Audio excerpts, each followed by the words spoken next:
டிவிகேல வெளியே அவங்க சந்திக்கிற சவால்களை விட கட்சிக்குள்ள அவங்க சமாளிக்க வேண்டிய சவால்கள் தான் அதிகமா இருக்கு. யாரோ நந்தவனம் நந்தகுமார்னு ஒருத்தர் வந்து நிர்வாகின்னு சொல்லி அவர் வந்து இதை பற்றி பேசும்போது நெறியாளர் போய் மேலே விழுந்து பிடுங்கி கடிக்கிற மாதிரி வந்துச்சு. அவர் தாவேக நிர்வாகியே இல்லை, செட்டப் பண்ணி எடுத்ததுன்னு சொல்கிறாங்க. சில பேர் இல்லை, கட் அவுட்டோட கை கொடுக்குறவன்லாம் எவ்வளோ புத்திசாலியாக இருப்பான், இந்த நினப்பு வருதா வரலையே, அவன் எப்படி ஓட்டு போடுவான் அப்படின்னு அப்படி கையாட்டுவார். கரெக்டாக அதே மாதிரி தான் நாட்டுவார். குஷி ஆனந்துக்கும் இவருக்கும் ஆதவ அர்ஜுனாக்கும் சண்டை. என்ன பிரச்சனைன்னா, எங்கேயோ ஒரு ஊரில் போஸ்டர் ஓட்டும் போது ஆதவ அர்ஜுனா போட்டோ போட விட்டாங்க. அப்போ விஜய் அவர்கள் இன்ன வரைக்குமே ஒரு நடிகராக தான் இருக்காரு. அரசியல்ல கூட அவர் அரசியலையும் அதே மாதிரி தான் நடிக்கிறார். பிளாஸ்ட் அரசியலில் வந்ததுக்கு அப்புறம் இந்த ரோலுக்கு ஏற்ற மாதிரி நடிக்கணும். நீங்க மறுபடியும் சினிமா ஹீரோவாகவே நடிக்க கூடாது.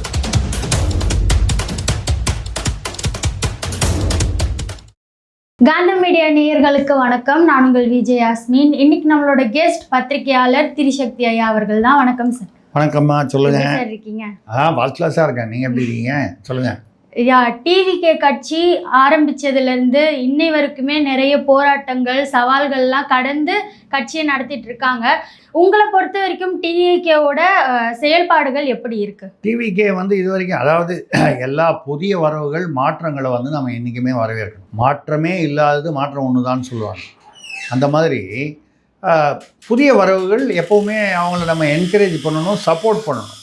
எல்லாரும் வெற்றி பெறணும். இதில் வந்து யார் என்ன, நம்ம இந்த கட்சி அந்த கட்சி, நமக்கு எந்த கட்சியும் கிடையாது. டிவிகேல வெளியே அவங்க சந்திக்கிற சவால்களை விட அவங்க கட்சிக்குள்ள அவங்க முதல்ல சமாளிக்க வேண்டிய சவால்கள் தான் அதிகமாக இருக்குது. இப்போ டிவிகேவை பற்றி நீங்கள், அவங்க தொண்டர்கள் வந்து விஜய் தான் அப்படின்ற அந்த ஒரு பாசம் மட்டும் இல்லை, ஒரு வெறியோடு இருக்காங்க.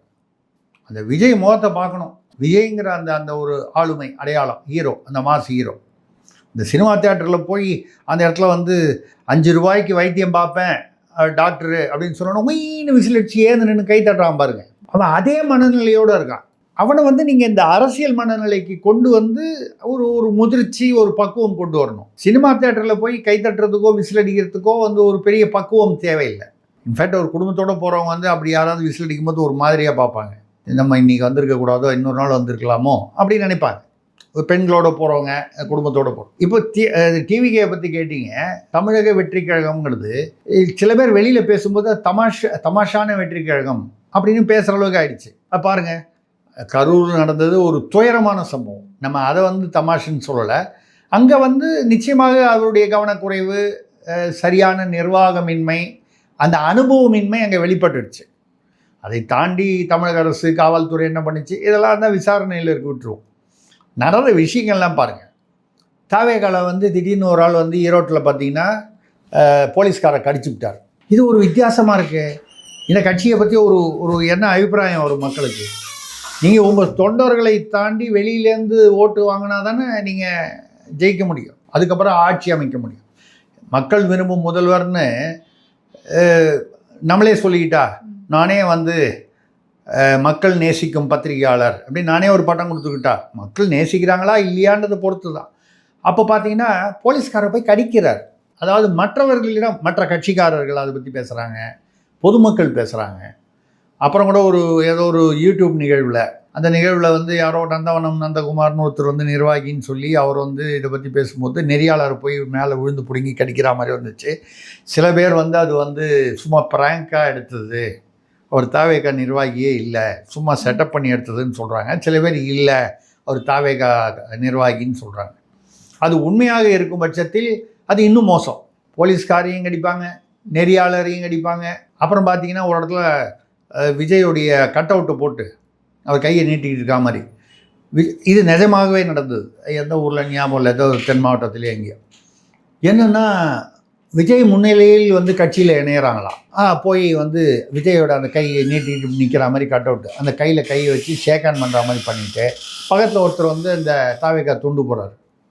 விஜயுடன் கை குலுக்கி, விஜயுடன் இல்லை, விஜயோட கை கட் அவுட்டுடன். தமிழ்நாட்டு ஜனங்களுக்கு என்ன ஒரு எண்ணம் வரும்? கட் அவுட்டோட கை குலுக்கிறவன்லாம் எவ்வளோ புத்திசாலியாக இருப்பான், இந்த நினப்பு வருதா வரலையா, அவன் எப்படி ஓட்டு போடுவான்? உங்கள் கட்சி, உங்கள் ரசிகர்கள் ஓட்டு போடுவாங்க. நீங்கள் என்ன பண்ணாலும் ஓட்டு போடுவாங்க. சிரித்தாலும் ஓட்டு போடுவாங்க, அழுதாலும் ஓட்டு போடுவாங்க, பஞ்சு டேலுக்கு பேசினாலும் போடுவாங்க அப்படின்னு அப்படி கையாட்டுவார். கரெக்டாக அதே மாதிரி தான் ஆட்டுவார். அப்படி ஒரு லைட்டாக அப்படி மூஞ்சி சாத்திட்டு இப்படி கையாட்டுவார். எனக்கு கூட பிடிக்கும் அது. எனக்கு விஜய் பிடித்தமான நடிகர், அது வேறு விஷயம். ஆனால் வந்து அந்த கையாட்டிலேயே வந்து ஓட்டு வந்து முதல்வர் ஆகிட முடியாது. எங்கேயோ ஒரு இடத்துல வந்து விஜயுடைய அந்த படம் அந்த பேனரோ கட் அவுட்டோ போட்டு அது மேலே ஏறிடாமல் இருக்கிறதுக்காக முள்வேலி போட்டு முள் சுற்றி வச்சுருக்காங்க ஒரு ஊரில். இதெல்லாம் வந்து என்னென்னா பொதுமக்களிடையே விஜய ரசிகர்கள் விட்டுருங்க, எல்லா கட்சியிலும் விஜயோட ரசிகர்கள் இருப்பாங்க. ஆனால் வந்து நான் சொல்கிறது வந்து பொதுமக்கள், வாக்காளர்கள், இவங்களிடையே பொதுவான வாக்காளர்கள் விஜய்க்கு வாக்களிக்கலாமா, இது வரைக்கும் இவங்களுக்கு அமிச்சோம், அவங்களுக்கு போட்டோம், இவங்களுக்கு போடலாமா அப்படின்னு வரும்போது அவங்களுக்கு வந்து இது ஒரு கேலி கூத்தாக, இன்னையா இவ்வளவு கூட முதிர்ச்சி இல்லாமல், ஒரு பக்குவம் இல்லாமல் வந்து தொண்டர்கள் இருக்கிறார்கள். இப்போ பார்த்தீங்கன்னா அவங்க கட்சியில் வந்து 4-5 நிர்வாகிகள் இருக்காங்க. அவர் புஷி ஆனந்த் இருக்கார், ஜான ஆரோக்கியசாமி இருக்கார், நிர்மல்குமார் இருக்கார், அருண்ராஜன் ஐஆர்எஸ்ல. இப்போ கூட போகிறாங்க, இப்போ இவருக்கும் புஷி ஆனந்துக்கும் இவருக்கும் ஆதவ அர்ஜுனாக்கும் சண்டை. என்ன பிரச்சனைன்னா, எங்கேயோ ஒரு ஊரில் போஸ்டர் ஓட்டும்போது ஆதவ அர்ஜுனா ஃபோட்டோவை போட விட்டாங்க. அது இது மாதிரி எந்த அரசியல் கட்சியிலையுமே இந்த மாதிரி உள்கட்சி பிரச்சனைகள் வருவது வந்து சாதாரணம் தான். ஆனால் அது எப்போ வரும்னா, ஓரளவு கட்சி வளர்ந்ததுக்கப்புறம் வரும். இன்னும் நீங்கள் பஞ்சாயத்து கவுன்சில் எலெக்ஷனில் கூட இன்னும் நிற்கலை. போன தடவை ஈரோட்டில் இடைத்தேர்தல் வந்தபோது கூட நிற்கலை. நீங்கள் ஏன் நிற்கலை? சரி, கொஞ்சம் ஸ்டடி பண்ணிட்டு நிற்கலான்னு நினச்சிருக்கலாம். ஆனால் நிற்கிறதுக்கு முன்னாலேயே உள்ளுக்குள்ளே இப்படி அடித்தடி வந்துச்சுன்னா இன்னும் கொஞ்சம் உயரணும். இதை தாண்டி வளர்ந்தீர்களானால் அப்போ என்ன வரும் அப்படின்னு. அப்போது மக்கள் வந்து என்ன நினைப்பாங்கன்னா, விஜய் நல்ல நடிகர், அருமையான ஹீரோ, ஆனால் அரசியலுக்கு லாயக்கில்லை அப்படின்ற முடிவுக்கு வந்துடுவாங்க. யார்? இவருடைய ரசிகர்கள் இல்லாத பொதுவான வாக்காளர். அப்போ விஜய் அவர்கள் இன்ன வரைக்குமே ஒரு நடிகராக தான் இருக்கார் அரசியலில் கூட. அவர் அரசியலையும் அதே மாதிரி தான் நடிக்கிறார். பிளாஸ்ட் அப்படிங்கிறாரு. அந்த சினிமாவில் பார்த்தீங்கன்னா அந்த கேமரா ஜூமில் வைப்பாங்க. அவனே அந்த காலத்து தூர்தர்ஷன் ஹீரோ தான். அதெல்லாம் தெரியுன்றதுனால ஏதோ எனக்கு ஓரளவுக்கு தெரியுன்றதுனால ஜூம் வைப்பாங்க. ஜூம் வைக்கும்போது பிளாஸ்ட் அப்படின்னு சொல்லும்போது பார்த்தீங்கன்னா தேட்டரில் ஒய்ன்னு விசில் அடிப்பாங்க. இது எல்லா காலத்துலேயும் இருந்தது. எம்ஜிஆருக்கு இருந்தது, சிவாஜிக்கு இருந்தது, எல்லா நடிகர்களுக்கும், புகழ்பெற்ற நடிகர்கள் எல்லாருக்குமே அந்த ஒரு இந்த தேட்டரில் அந்த ஒரு பெரிய ஒரு எக்ஸைட்மெண்ட்டு. பட் அதை வந்து நீங்கள் வந்து மேடையில் ஒரு குறிப்பிட்ட அளவு பயன்படுத்தலாமே தவிர, அதை மட்டுமே நம்பி அரசியல் மேடைகளில் வந்து நீங்கள் பேசுகிறதோ, விஷயம் பேசணும், விவரம் பேசணும். நீங்கள் அதை விட்டுட்டு பிளாஸ்ட்டு தொட்டுப்பார், அப்புறம் ஃபீல் பண்ணுவீங்க. இது சினிமாவில் ஓகே. சினிமாவில் நீங்கள் வந்து ஒரு 50 பேர் அடிப்பீங்க. நிஜ வாழ்க்கையில் அது ஏதாவது சாத்தியமா? நிஜ வாழ்க்கையில் யாராவது சண்டை போட்டால் ஒருத்தர் அடிக்கலாம், இல்லை மிஞ்சி போனால் ரொம்ப வலிமையாக இருந்தால் 2வது ஆள் அடிக்கலாம். 4 பேர் சேர்ந்தாங்கன்னா நம்ம கதி என்ன ஆகும்? இது நேச்சுரல். ஆனால் அந்த சினிமாவிலேருந்து இப்போ அவரும் வெளியில் வரல, அவருடைய ரசிகர்களும் வெளியில் வரல. நம்ம வந்து இதை வந்து அவரை குறையாக சொல்கிறத விட, ஐயா இதை புரிஞ்சுக்கிட்டு நீங்கள் வெளியில் வாங்க, வந்து அரசியல்வாதியாக இருங்கன்னு கூட சொல்லலை, அரசியல்வாதியாக நடிங்கன்னு சொல்கிறோம். நீங்கள் அரசியலுக்கு வந்துட்டு நடிகராக இருக்காதீங்க, அரசியலுக்கு வந்துட்டு அரசியல்வாதியாக நடிங்க, தப்பில்லை. அரசியலுங்கிறதே ஒரு வித நடிப்பு தானே.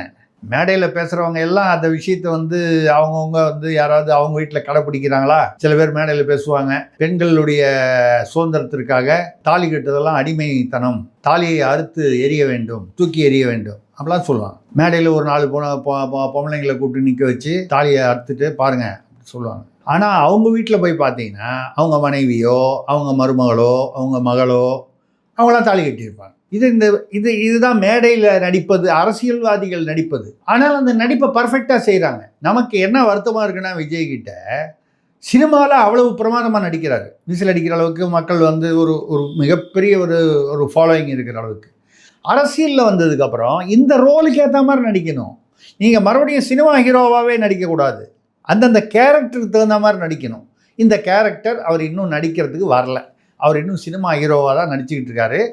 அவர் நடிக்கிறது மட்டும் இல்லாமல் அவருடைய ரசிகர்கள் அல்லது தொண்டர்கள் அவங்களும் இன்னும் வந்து அவரை வந்து அந்த சினிமா ஹீரோவாக தான் பார்க்குறாங்களே தவிர, இல்லைன்னா யாராவது சொல்லுவாங்களா, என் பொண்ணு செத்து போச்சு ஆனால் பரவாயில்ல, தளபதி விஜயை பக்கத்தில் நின்று பார்க்குற ஒரு வாய்ப்பை ஏற்படுத்தி கொடுத்தது.